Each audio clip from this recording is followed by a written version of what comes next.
नमस्कार मंडळी, आपले खूप खूप स्वागत आहे तन्वीज रसोई या यूट्यूब चॅनलमध्ये. आजचा थंबनेल बघितल्यावर तुम्हाला नक्कीच प्रश्न पडला असेल की आज आपण अप्पेपात्रामध्ये साबुदाणे घालून हे काय करणार आहोत. त्यामुळे व्हिडिओ कुठेही स्किप न करता शेवटपर्यंत नक्कीच बघा. चला तर मग थेट रेसिपीकडे वळूया. तर सगळ्यात आधी मी पहिले 1 कप एवढे साबू तांदूळ घेतलेले. ते आपल्याला 1 ते 2 पाण्यामधून स्वच्छ धुवून 6 ते 7 तासासाठी मस्तपैकी भिजत ठेवायचे. कसे आपण साबुदाणे जेव्हा मार्केटमधून आणतो तेव्हा त्यावर काही ना काहीतरी धूळ असते. त्यामुळे 1 ते 2 पाण्यामधून आपल्याला ते स्वच्छ असे धुवून घ्यायचे. आणि आता त्यातलं सगळं पाणी आपण काढून घेतलेलं आहे. आणि फक्त आपले साबू तांदूळ जेवढे भिजतील ना त्याच्या फक्त थोडंसं एक अर्धा इंच वर फक्त पाणी घालायचं आहे. एकदम जास्त सुद्धा पाणी घालायचं नाही, नाहीतर मग साबू तांदूळ चिकट होतील. मी तुम्हाला थोडंसं जवळून दाखवते. साबू तांदूळच्या अगदी किंचितच आपल्याला वर त्यावर पाणी घालायचं आहे. आता हे आपल्याला 6 ते 7 तासासाठी भिजत घालायचे आहेत. तुम्हाला जर घाई असेल तर 3 ते 4 तासात सुद्धा साबू तांदूळ छान असे फुलतात, पण व्यवस्थित सॉफ्ट होत नाहीत. आता आपण बघून घेऊया आपला साबू तांदूळ 6 ते 7 तासानंतर कसा छान फुललाय की नाही ते. सगळे साबू तांदूळ मी हाताने व्यवस्थित असे एकत्र करून घेतले आहेत आणि त्याच्यातला एक दाणा चुरून बघितला तर बघितलं ना एकदम छान असा आपला साबुदाणा फुलून आलेला आहे. आता आपण पुढची तयारी करून घेऊया. आता या ठिकाणी आपल्याला 2 मीडियम साईजचे बटाटे घ्यायचे आहेत आणि ते आपल्याला शिजवून घ्यायचे आहेत. तर ते मी कुकरमध्ये घालून घेतलेले आहेत आणि त्यावर झाकण लावून घेते आहे आणि कुकर गॅसवर ठेवून घेते. आणि तसेच बाजूला दुसरी तयारीसुद्धा येथे मी करून घेत आहे. तर या ठिकाणी मी पाव कप एवढे शेंगदाणे घेतलेले आहेत. कुकरच्या 3 ते 4 शिट्या होईपर्यंत आपण हे शेंगदाणेसुद्धा साईड बाय साईड भाजून घेऊया. त्यासाठी मी गॅसवर अगोदरच पॅन ठेवलेला आणि आता ते शेंगदाणे आपण व्यवस्थित असे मंद आचेवर खरपूस भाजून घेऊया. शेंगदाणे आपल्याला एकदम फास्ट गॅसवर येथे भाजायचे नाही आहेत, तर गॅस मिडियम टू लो ठेवायचा आहे आणि आपल्याला हे शेंगदाणे व्यवस्थित असे भाजून घ्यायचे आहेत. आता जवळपास आपल्या शेंगदाण्यांना डाग यायला सुरुवात झालेली आहे आणि शेंगदाणेसुद्धा व्यवस्थित असे भाजलेले गेले दिसत आहेत. आता मी ह्यातला एक शेंगदाणा उचलून बघते आणि साल सोलल्यावर लगेचच साल सोलत आहे, म्हणजे येथे आपले शेंगदाणे व्यवस्थित असे भाजले गेलेले आहेत. तसेच बाजूला ठेवलेल्या कुकरच्या 3 शिट्यासुद्धा झालेल्या आहेत. येथे आपले शेंगदाणे भाजेपर्यंत दोन्हीसुद्धा कामं झालेली आहे. बटाटेसुद्धा शिजलेली आहे आणि शेंगदाणेसुद्धा भाजून झालेले आहेत. आता हे आपल्याला शेंगदाणे व्यवस्थित असे सोलून घ्यायचे आहेत. तर मग हे शेंगदाणे आपण व्यवस्थित असे सोलून घेऊया. शेंगदाणे थोडेसे थंड झाल्यानंतर लगेच त्याची सालं सोलली जातात. तर आपण त्याची सगळी सालं व्यवस्थित असे सोलून घेऊया आणि पाकडून घेऊया, म्हणजे त्यातली सगळी सालं ही निघून जातील आणि आपल्याला मस्तपैकी शेंगदाण्याचा कूट तयार करता येईल.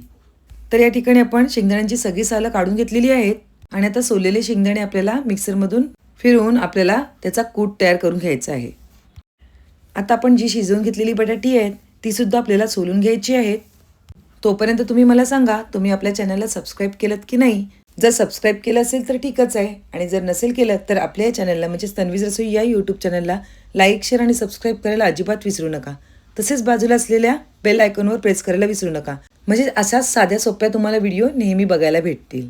आता आपल्याला हा बटाटा व्यवस्थित असा किसून घ्यायचा आहे, त्यामुळे तो व्यवस्थित मिक्स होईल यासाठी मी येथे बारीक किसणीवर हा बटाटा किसून घेत आहे. तुम्हाला थोडाफार अंदाज येथे आलाच असेल आपलं सगळं साहित्य बघून की आज आपण येथे काय बनवणार आहोत ते. तर आज आपण अप्पेपात्रामध्ये हे सगळं सारण घालून मस्तपैकी साबुदाणे वडे तयार करणार आहोत. पण यामध्ये तुम्हाला 1 ते 2 मी काही ट्रिकसुद्धा सांगितलेल्या आहेत, त्यासुद्धा आपण बघून घेऊया. तर येथे आपला सगळा बटाटा छान असा खिसून झालेला आहे आणि जर कपाच्या अंदाजामध्ये बघितलं तर आपल्या इथे पाऊण कप एवढा बटाटा किसून घ्यायचा आहे. कधी कधी काय होतं, साबुदाणे वडे आपण जेव्हा तेलात सोडतो ना तेव्हा ते फुटतात.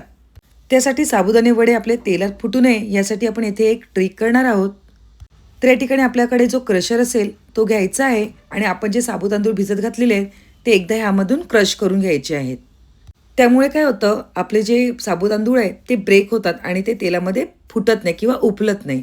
त्यामुळे आपण एकदा हे सगळे साबू तांदूळ क्रश करून घेऊया. आणि ट्रिक नेहमीच तुम्ही लक्षात ठेवा, म्हणजे आपला साबुदाणा वडा हा कधी तेलामध्ये फुटणार नाही. तर या ठिकाणी आता आपण बघून घेऊया आपले साबू तांदूळ बारीक झालेत की नाही. तर इथे आपले साबू तांदूळ फुटले गेलेले आहेत, म्हणजे ते आता आपल्याला तेलात गेल्यानंतर फुटणार नाही. तर मी पहिल्या वेळेचं सगळं बॅटर यामध्ये म्हणजेच परातीमध्ये काढून घेतलेलं आहे. आता अशाच प्रकारे आपल्याला दुसऱ्या वेळेचं सुद्धा बॅटर करून घ्यायचं आहे आणि ते परातीमध्ये काढून घ्यायचं आहे. आता आपण जो किसून घेतलेला बटाटा आहे पाऊण कप तो सुद्धा यामध्ये घालून घ्यायचा आहे आणि तसेच आपण तयार करून घेतलेला शेंगदाण्याचा कूट सुद्धा यामध्ये घालून घ्यायचा आहे. आपल्याला तिखट ज्याप्रमाणे पाहिजे त्याप्रमाणे आपण यामध्ये मिरची घालून घेऊया. तसेच 1 चमचा एवढं जिरंसुद्धा आपण येथे घालून घेतलेलं आहे. आता या ठिकाणी जिरं घालून झाल्यानंतर चवीपुरती साखरसुद्धा घालून घेऊया आणि तसेच साखर घालून झाल्यानंतर आपण चवीपुरते मीठसुद्धा यामध्ये घालून घेऊया. तर या ठिकाणी आपल्या साबुदाणा वड्याला छान असा रंग येण्यासाठी मी येथे मिरची पावडरसुद्धा घालून घेतलेली आहे. मिरची पावडर घातल्यामुळे आपल्या साबुदाणा वड्यांना छान असा रंग येणार आहे. आता हे सगळं बॅटर आपण मस्तपैकी हाताच्या साहाय्याने मिक्स करून घेऊया. आपल्याला हे बॅटर जेवढं व्यवस्थित मळता येईल ना तेवढं छान असं मळून घ्यायचं आहे. साबुदाणे वडे करताना सगळ्या गोष्टीचे योग्य प्रमाण असणे खूप गरजेचे आहे. जर या ठिकाणी साबुदाणे वड्यामध्ये बटाटा जास्त झाला तर आपले साबुदाणे वडे हे नरम पडू शकतात आणि बटाटा जर कमी झाला तर बाइंडिंगला प्रॉब्लेम येतो. त्यामुळे 1 कप साबुदाण्यासाठी 2 मीडियम साईजचे बटाटे आणि पाऊण कप एवढा बटाटा एकदम परफेक्ट हे प्रमाण आहे. तर या ठिकाणी आपण मस्त असं पीठ मळून घेतलेलं आहे. पीठ मळून झाल्यानंतर आपल्याला त्याचे छोटे छोटे एवढे बॉल्स तयार करून घ्यायचे आहेत. म्हणजेच आपल्या अप्पे पात्राची साईज बघून घ्यायची आहे आणि त्याप्रमाणे आपल्याला येथे बॉल्स तयार करायचे आहेत. तर आपण साबुदाण्याचे त्याप्रमाणे मस्तपैकी असे बॉल तयार करून घेऊया. आणि अप्पे पात्रामध्ये हे जेव्हा बॉल्स टाकतो ना त्यामुळे आपल्याला साबुदाणे वडे फुटायची सुद्धा भीती नसते आणि शिवाय तेलसुद्धा एकदम जास्त लागत नाही. आपल्याला जेवढं तेल पाहिजे तेवढं आपण त्यामध्ये टाकू शकतो आणि व्यवस्थित असे आपले साबुदाणे वडे तळू शकतो. तर येथे बोलता बोलता आपले मिनी साबुदाणे बॉल्स तयार झालेले आहेत. चला तर मग आपण पुढची तयारी करून घेऊया. तर या ठिकाणी मी अगोदरच गॅसवर अप्पे पात्र ठेवलेलं आणि त्यामध्ये तेल घालून घेतलेलं आहे. तेल सगळ्या अप्पे पात्रामध्ये आपल्याला या ठिकाणी घालून घ्यायचं आहे आणि तेल थोडेसे गरम झाल्यानंतर ते सगळीकडे व्यवस्थित असं फिरवून घ्यायचं आहे. तर इथे आपलं तेल व्यवस्थित असं गरम झालेलं आहे. आता आपण तयार करून घेतलेले जे साबुदाणे बॉल्स आहेत ते अप्पे पात्रामध्ये घालून घ्यायचे आहेत. संकष्टी असेल, अंगारकी असेल किंवा अजून कोणते एकादशी वगैरे उपवास असेल या वेळेला अशा प्रकारे आपण साबुदाणे वडे म्हणजेच बॉल्स तयार करून खाऊ शकतो. त्यामुळे तुम्हीसुद्धा घरी अशा प्रकारे ही ट्रिक यूज करा आणि अप्पे पात्रामध्ये अशा प्रकारे साबुदाणे बॉल्स म्हणजे साबुदाणे वडे तयार करू शकता. तर बघा आहे की नाही साधी सोपी आणि छान अशी ट्रिक. साबुदाणे बॉल्स अप्पे पात्रामध्ये घातल्या लगेचच आपल्याला इथे पलटायचे नाही आहेत. त्याची एक साईड व्यवस्थित झाल्यानंतरच आपल्याला थोडी पलटून घ्यायची आहेत, नाहीतर मग ते चिटकू शकतात. त्यामुळे आपल्याला हे व्यवस्थित बेक झाल्यानंतरच गोल गोल करून व्यवस्थित असे फिरवून घ्यायचे आहेत.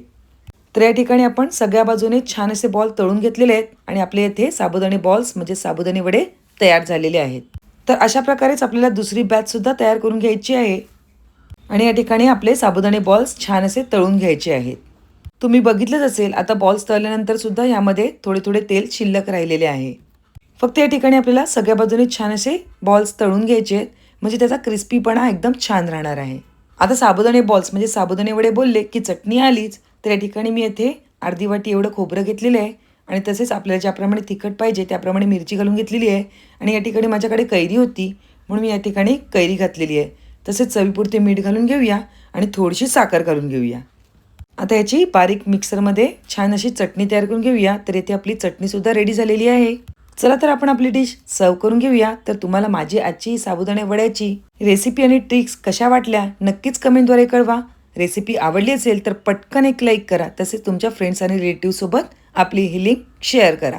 पुन्हा एक नवीन रेसिपी घेऊन येऊया. तोपर्यंत बाय बाय. थँक्यू.